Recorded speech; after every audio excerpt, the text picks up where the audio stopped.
Welcome to Conversations with Educators, where we bring educators from across the country to talk about topics like college and career readiness, graduation tracking, teacher growth, assessment coordination, master scheduling, staffing, and more. Let's get started. Afternoon. I am Kim Tunnell, and I am very honored to be with you today and join in conversation with educators.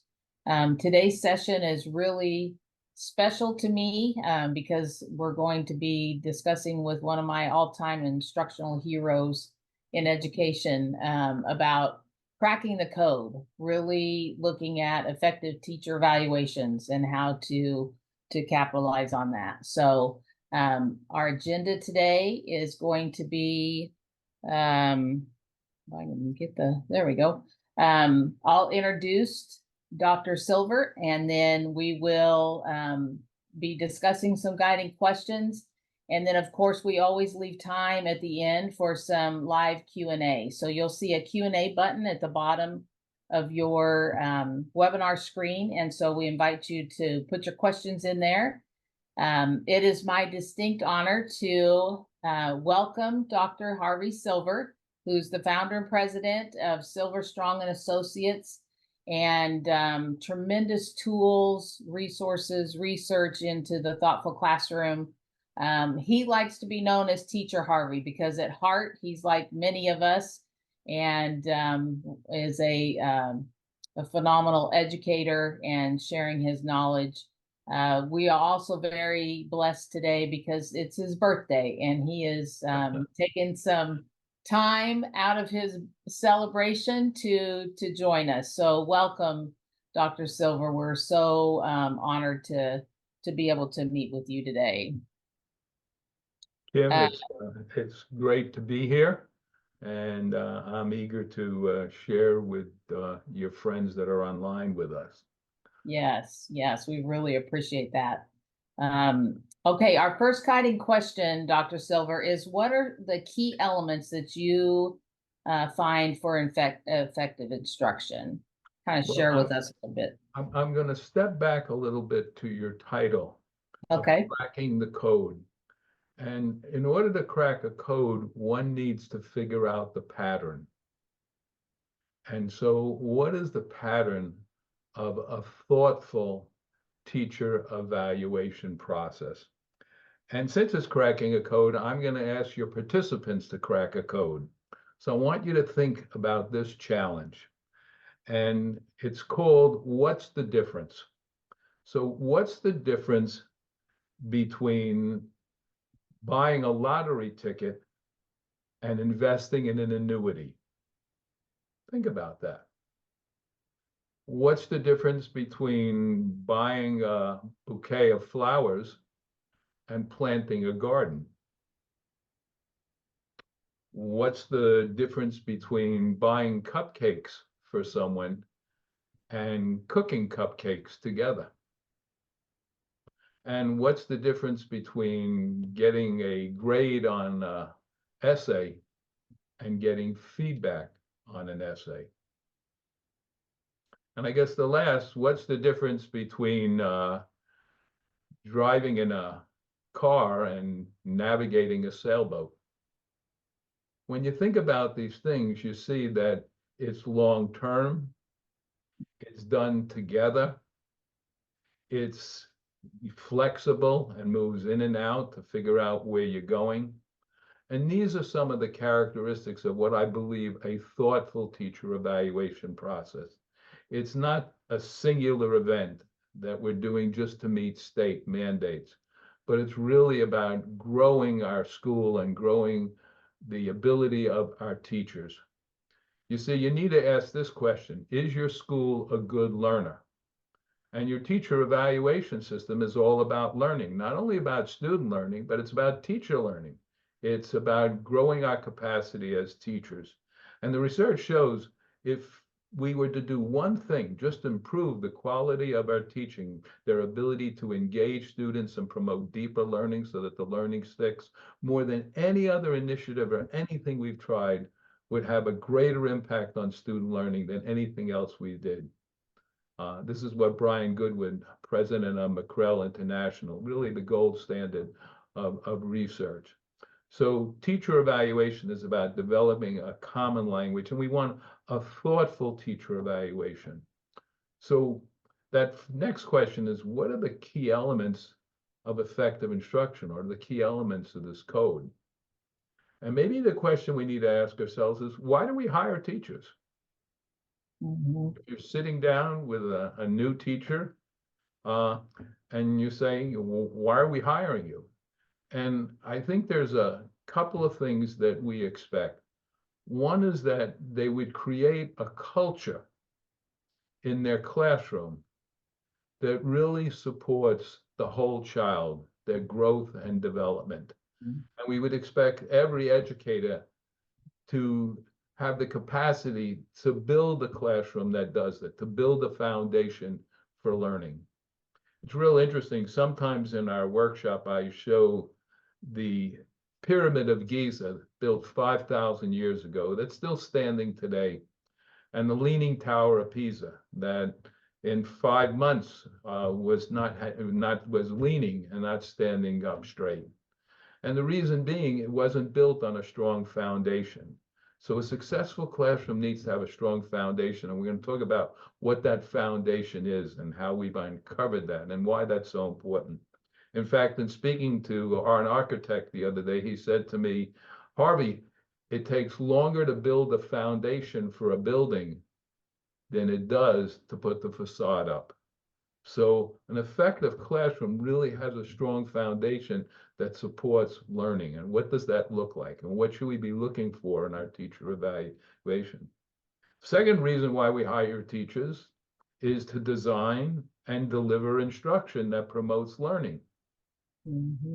That means, and it's really interesting, there are some teachers who are very successful at designing and don't deliver as well, and some that deliver and have real trouble designing, but they need to handle both of those skills, because when teachers design their own lessons, they're much more effective, they're much more responsive to the students in the classroom. And every teacher needs to be able to deliver instruction in a meaningful way. And your teacher evaluation system should collect information about their ability to design and deliver and how we improve. So that's the second question. And the third question is, teaching is a profession. And what are the expectations of a profession? A profession is someone that it continually grows. We continually need to learn. I sometimes ask how many people remember their first year of teaching, and how many people want to write a letter of apology to some of their students. I grow as a professional. I know more today about what it means to be an effective teacher, how the brain operates, what I've learned from cognitive science, what I've learned from the research on effective instructional practice. It's a continuous journey which will never stop and never end. And a professional is continually growing. So those are the three questions I think that guide what we do. Now, instruction is really critical. And instruction doesn't stand alone. You plan for good instruction. Instruction is the delivery process.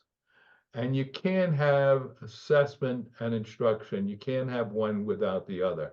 So that planning and instruction and assessment go hand in hand. And the evidence of your effective plan and your instruction and your assessment is the end product, which is the learning.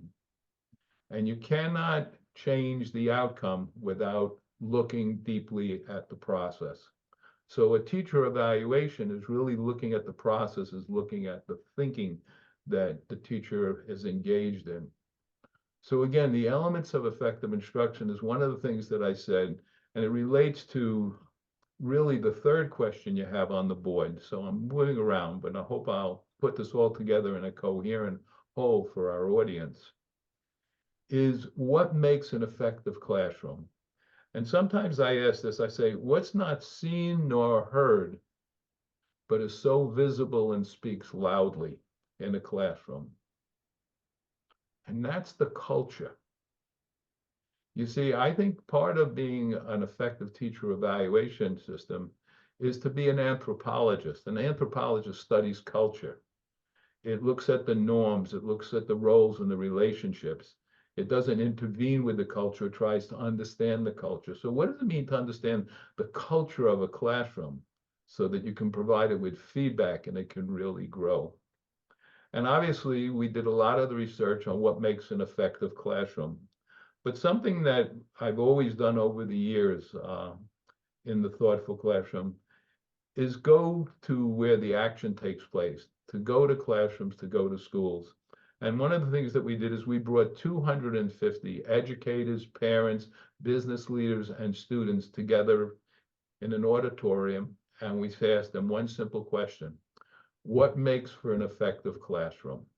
And what we asked them to do is to just say 20 indicators, be as specific as possible. And then we grouped the indicators and labeled them, and we wanted to see how many categories we had. And we spent 2.5 hours with some pretzels, chips, and it was really a wonderful meeting. We had this all over the board and the wall, and it came down to 4 big ideas. Only 4. You might think of Northeast, Southwest. It's interesting, when I presented this, I was working with the Navajo Indian tribe. They said, Teacher Harvey, those are our 4 sacred mountains. They're exactly what holds our culture together. So really, these 4 quadrants are universal. They make for a good family, they make for a good business, they make for a great school, but they make for a great classroom, a foundation that'll really stand. So one of the cornerstones, and pretty obvious if you start to think about it, was in a successful classroom needed organization, rules, and procedures.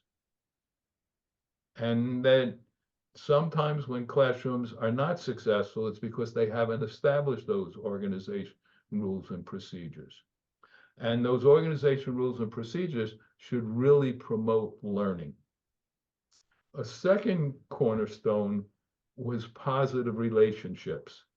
And not just the relationship that the teacher has with the student, but that students have with each other, and feeling comfortable and having friends in a place where I belong. And that became a second cornerstone. A third was engagement and enjoyment, that students should be engaged and they should enjoy learning. I mean, to spend so much time in your life in a place where you're not finding joy, and what brings joy? You know, success and curiosity and interest and engagement.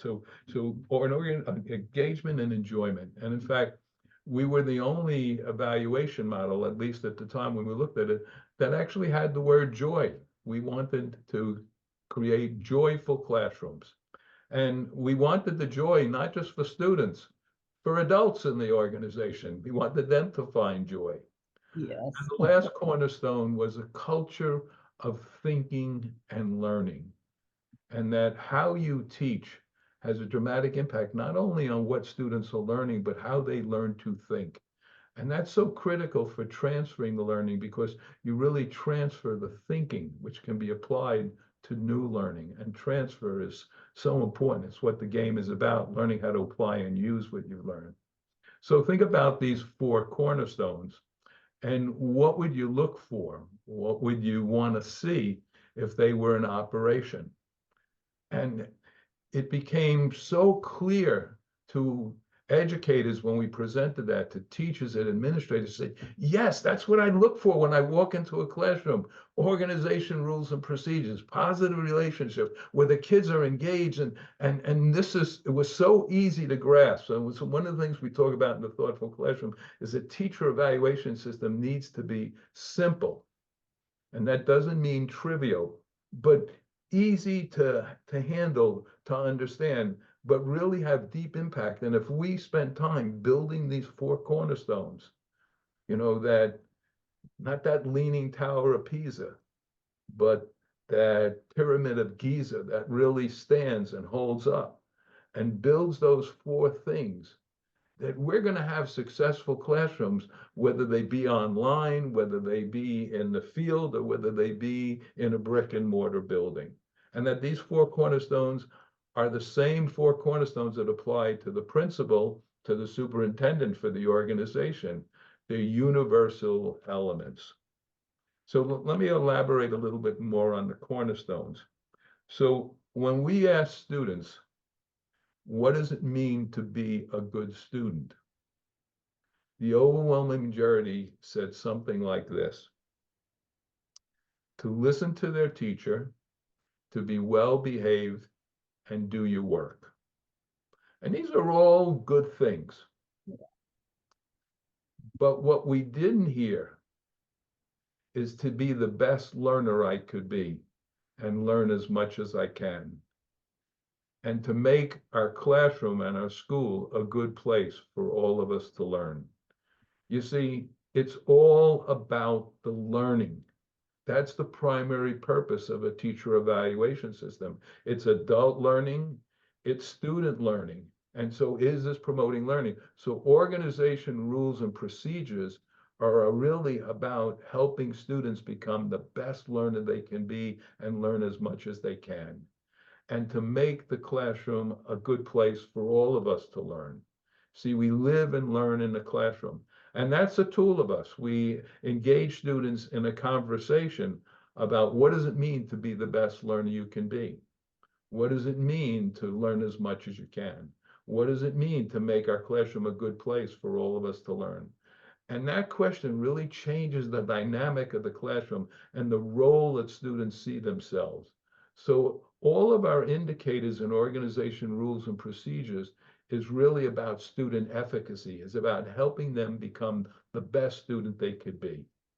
And so for each cornerstone, we identified some teacher behavior. And I'm not going to list all of the indicators.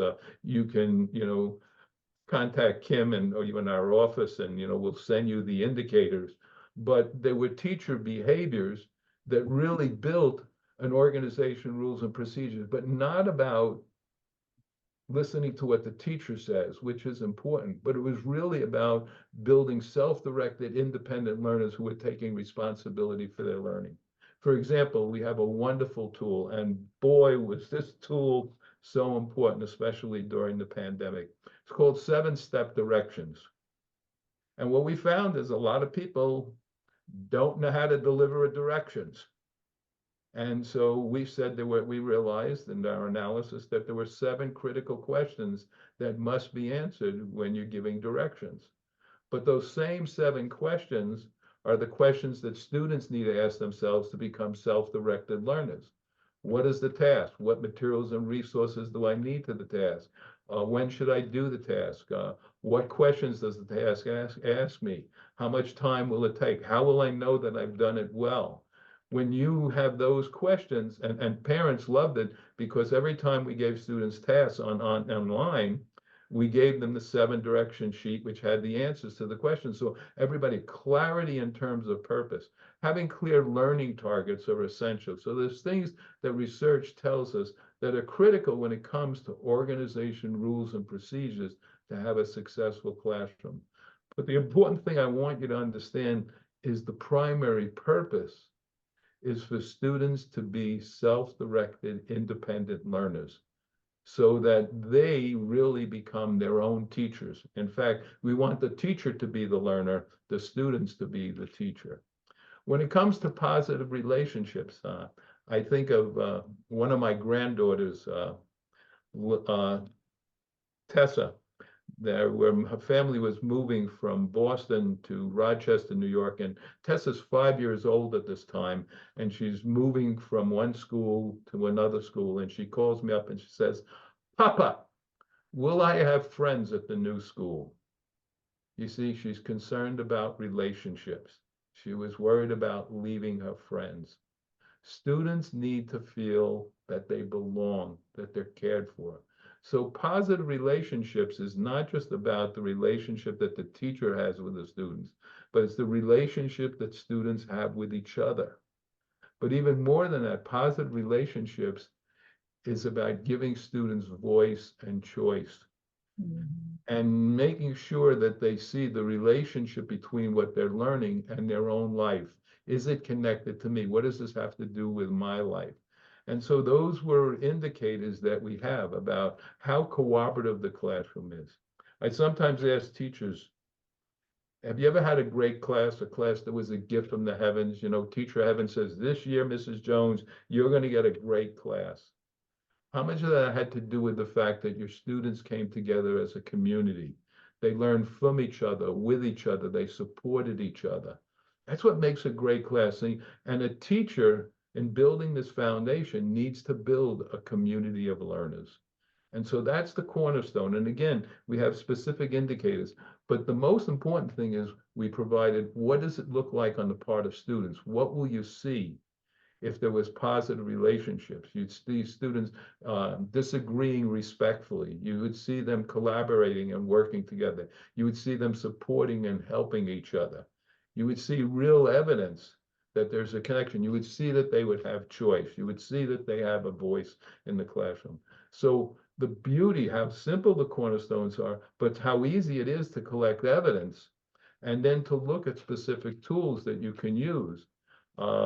We teach students how to talk to each other. You just can't assume. In fact, even with adults, one of the things I learned that mature adults don't necessarily make mature group members. You need to teach and learn how to work in a group. And so that's a very important part of a successful classroom culture.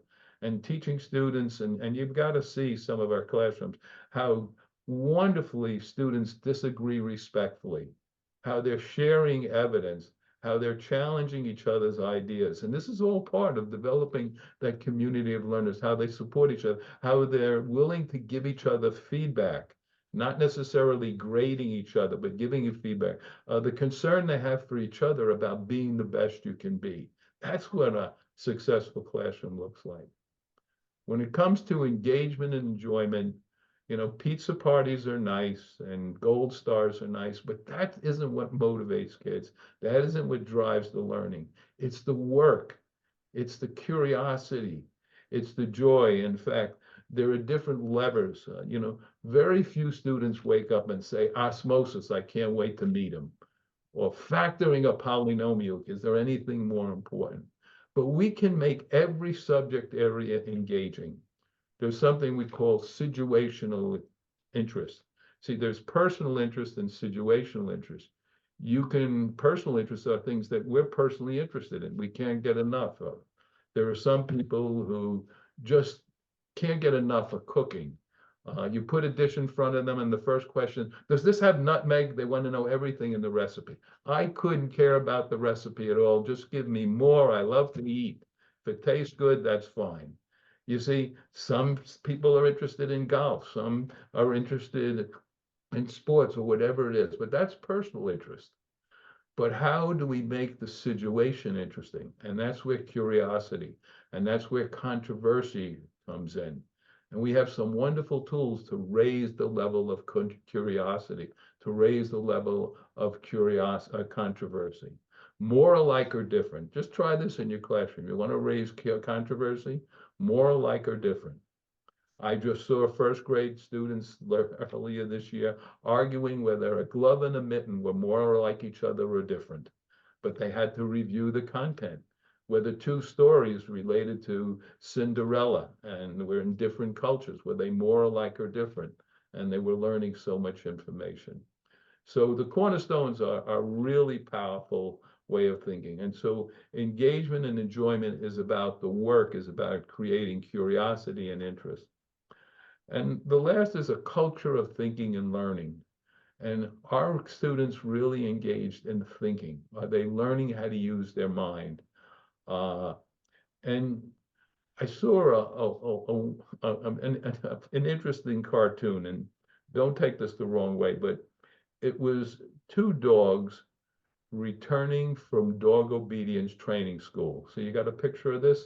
And the dogs are talking to each other as they're coming back. With the background, it says dog obedience training school. And one dog says to the other, it's always sit, heel, roll over. It's never think, innovate, be yourself. Now think of this story. It's really about school. It's always about, I tell you what you need to know, you give it back to me, you put it on the test, I give you a grade, that's good, and it's soon forgotten. But are students really engaged in meaning making? Are they thinking, innovating? Are they learning about themselves? Are we really engaged in thinking? We use a very simple metaphor. It's 4 styles of thinking. It's another one of our tools.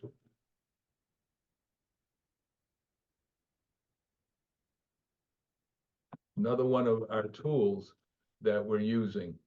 And we think of the mind as having 4 thinking muscles.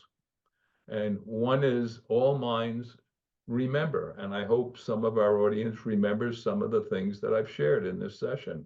I hope they remember the 4 cornerstones: organization, rules and procedures, positive relationships, engagement and enjoyment, a culture of thinking and learning. But all minds reason.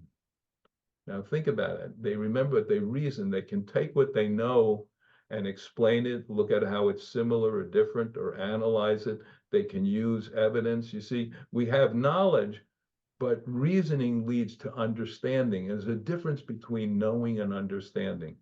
Think about people you know, but think about a person you're trying to understand. There really is a difference between knowing and understanding. And are we teaching to understand our kids engaged in reasoning and doing that kinds of thinking? A third kind of thinking is creating, is using your mind in new and different ways, being able to take what you learn and transfer and apply it to new situations. I would hope that some of the information that you've got from this presentation, you're already thinking about ways in which you can use it and apply it and transfer it to your evaluation process, to your classroom process. So every mind recalls information, it reasons with information, you're evaluating the effectiveness, the appropriateness of it. You're answering yourself, why is it so important that we have engagement and enjoyment? And all minds relate personally.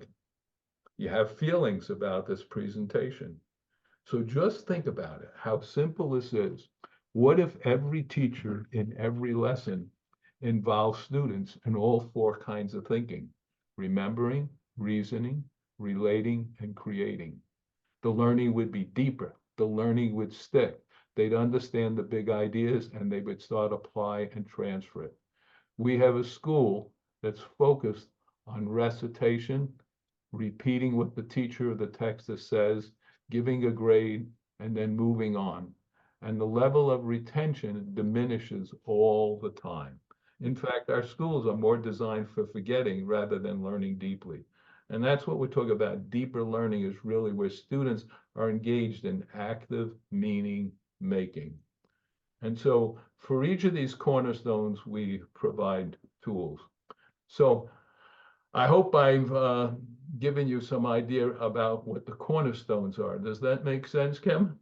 Yes, actually, that I was just thinking all the things you shared factor into when we're in classrooms observing and looking for that growth. Those 4 cornerstone and the questions are critical in, are we promoting growth and continuous learning and thinking? I think that's one of the things, whether it's in a virtual online classroom or a face-to-face classroom. It's highly critical that the organization is there, that there's enjoyment, that there's thinking and learning, and that there's positive relationship building. So I appreciate you sharing that. I'm going to open it up for some live Q&A. If anyone has a question that they'd like to ask Dr. Silver, let us know and we'll share that out. I'm going to look at that screen over here and see. I know, Dr. Silver, one of the things that you've shared before is that in observations, there's a difference between evident and evidence. Do you want to share a little bit about? I think that's critical. So Yeah. you can, when you're in a classroom, you're making observations. And some of those observations are evidence for what you're looking for. So I'm looking for evidence of engagement and enjoyment. And what evidence would I collect that would support or refute that? So think about if you're in a court of law, where you're trying to prove, and I say this in a positive sense, that the teacher is guilty for creating engagement and enjoyment. And what would be the evidence I'd look for?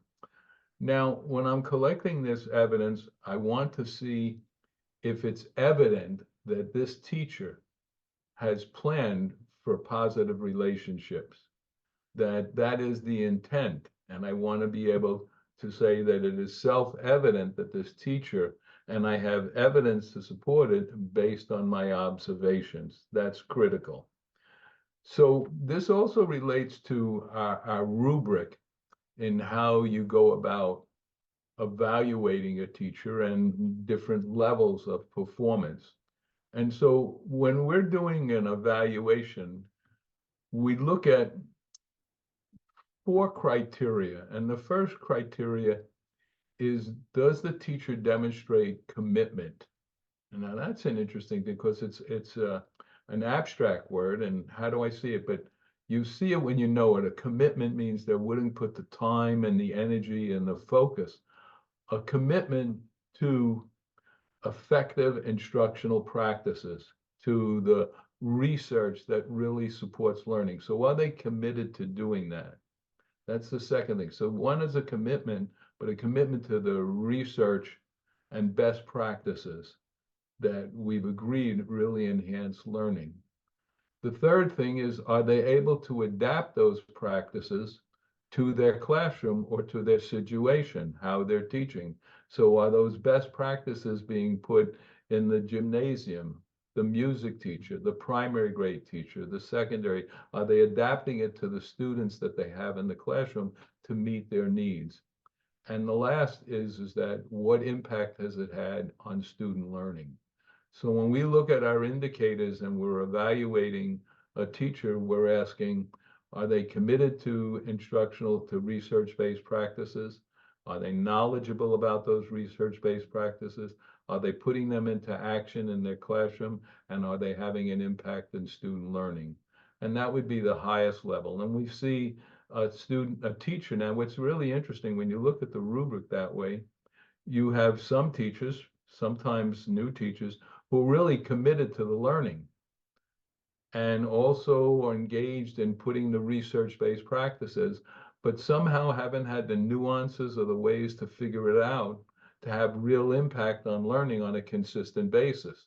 And that creates a need. And that's part of teacher evaluation, is recognizing where we need to grow and how we need to improve.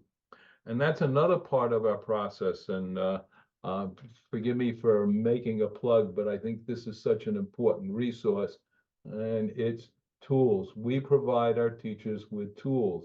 And this is a tool book specifically related to the 4 cornerstones. And we have online videos, professional development resources that support the tools that we're talking about in the 4 cornerstones, so that we have a way to give each other feedback. We have a way to share tools and guidance to help that teacher grow, because it's always about the common language and always about the growth. And so the tools are really important.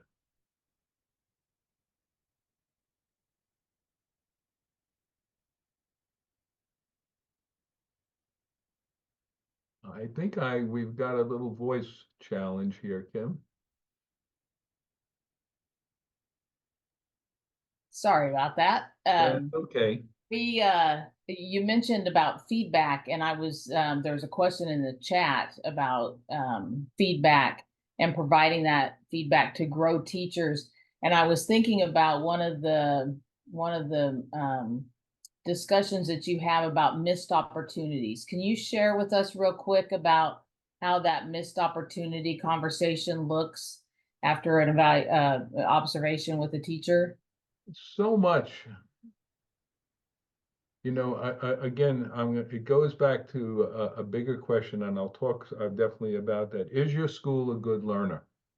And I'm not talking about, a student. Does your school have a learning disability? Meaning that, is your teacher evaluation process a process where people are learning and growing? And again, our goal is to improve the quality of teaching, quality of our instruction. And it's a lot has to do with language and minimizing defensiveness. And so we've developed a language that really supports positive communication. And part of that language is a missed opportunity. So what's the missed opportunity? Let me explain it this way. A number of years ago, I was doing a workshop in Hawaii, and I was quite excited. Went out to Hawaii, spent a few days, did my workshop, went to the beach. And when I came home, the first thing my wife asked was, "Did you see the volcano?" And I hadn't. And she said, "You mean you went to Hawaii and you didn't see a live volcano? When are you going to see something like this in your lifetime? What was it like?" And I realized that I had a missed opportunity, that I really would have enjoyed and liked to do that, but I hadn't done that. So we find out that teaching, the act of teaching, it's both an art and a science. And there are often missed opportunities, especially when we're teaching and we're paying attention to one thing and maybe missed another thing. And that's where an observer, a colleague can be so important. And it raises a question, do we miss an opportunity to engage students, to slow down and pause, to get students to think more deeply? And so we look for missed opportunities, and we encourage teachers to look for their own missed opportunities, and then support that with evidence that, what could we have done? And that really opens up a conversation about how does every lesson, can we work to improve it and learn from that lesson? The other thing is that giving feedback is so critical, and making sure the feedback works. And we have a very simple, and our process is always at the Thoughtful Classroom, simple and deep. We have a simple way to think about feedback, and I call it the 4 Ps. So one part of feedback is provide evidence. You need to describe things, what you see, what you hear, be very specific. But the second kind of feedback is praise, and praise is important. But praise only works when you provide specific behaviors related to the praise, because the praise you want is to reinforce. So when you generalize praise, it has less effect. But when you praise that the hook that you use really engaged students and they were actively involved and they use that throughout the lesson, then that's something the teacher can build upon, and the teacher can recognize and reinforce and do more. The third is pose questions.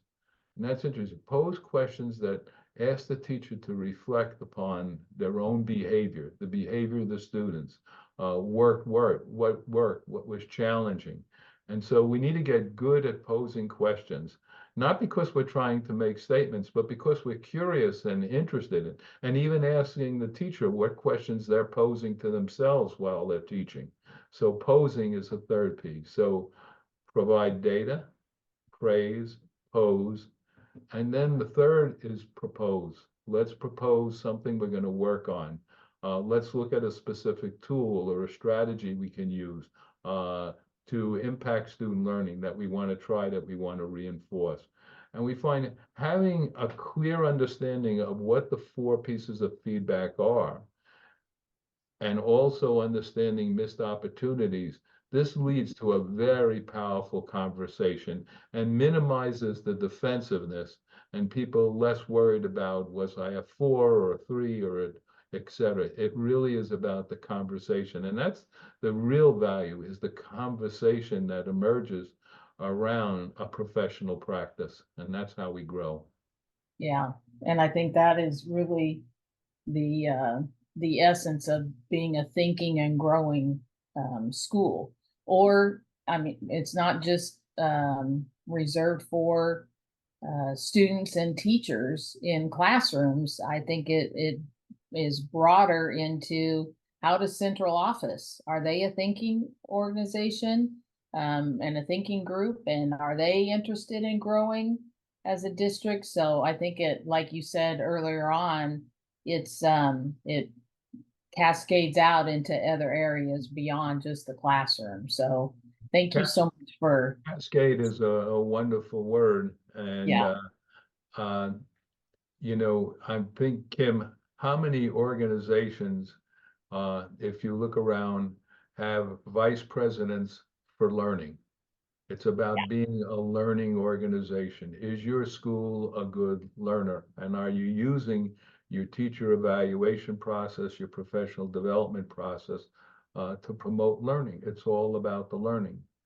And when we say learning, we're talking about three things. Does the learning stick? Does it lead to conceptual understanding?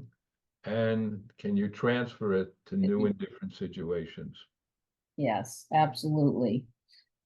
Well, thank you so much for all the insight and ideas. I know in my mind, I'm turning, okay, how can I, in my role, promote additional growth opportunities and thinking and learning. So I appreciate you joining us. For those of you that are interested, we do have an evaluation tool in Education Advanced. We love to host these thought leadership sessions, conversations with educators. But our evaluation tool, we are very excited to say, houses the Thoughtful Classroom rubric. And we are always interested in showing that, or if you have graduation tracking needs or career and college readiness, testing needs or curriculum management, you're welcome to reach out to us, and we'll definitely put you in the right place and show you. Our company has about 70% of us are former educators, and so we've sat in the seats, been in classrooms, and we know the challenges. So our goal is always to provide you with the best practices, thoughtful leadership, and tools to make your job easier. So Dr. Silver, happy birthday to you. Thank you so much for being part of our conversations with educators, and for all of you that attended, we thank you for joining us today, and hope you have a terrific end of the school year, and focus on growing. Thanks for joining us. If you want to learn more about college and career readiness, graduation tracking, teacher growth, assessment coordination, master scheduling, and staffing, be sure to subscribe to our newsletter. Until next time.